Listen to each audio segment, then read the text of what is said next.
Breaking news. I'm ready. Putin invites Trump to Moscow for crunch talks on Iran nuclear crisis. Russian President Vladimir Putin has invited U.S. counterpart Donald Trump to Moscow for crunch talks on the Iran nuclear deal. Speaking to reporters in South Africa today, the Kremlin chief said he had invited Donald Trump for a summit in the Russian capital.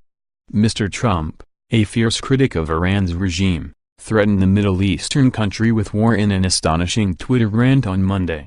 He said Tehran would suffer consequences which few throughout history have ever suffered before if it continued to threaten the U.S.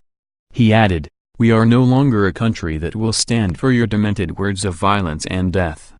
Be cautious." Vladimir Putin and billionaire Mr. Trump met in the Finnish capital Helsinki for a historic diplomatic summit earlier this month.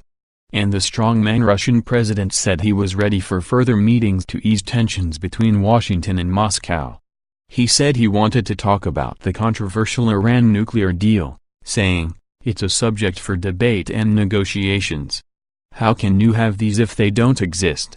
There are some things you can't do over the phone."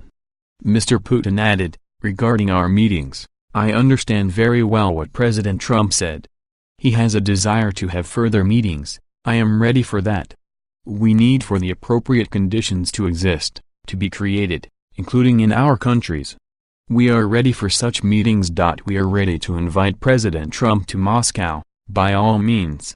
By the way, he has such an invitation. I told him about that. I am ready to go to Washington. I repeat once again, if the right conditions for work are created." At the Helsinki summit, Mr. Trump failed to confront Mr. Putin over Moscow's alleged meddling in the 2016 U.S. election. American politicians, including some in Mr. Trump's own Republican Party, to accuse him of being too friendly towards Mr. Putin.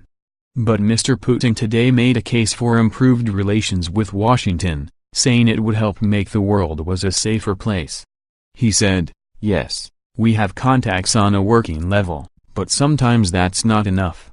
We need contacts at the highest political level.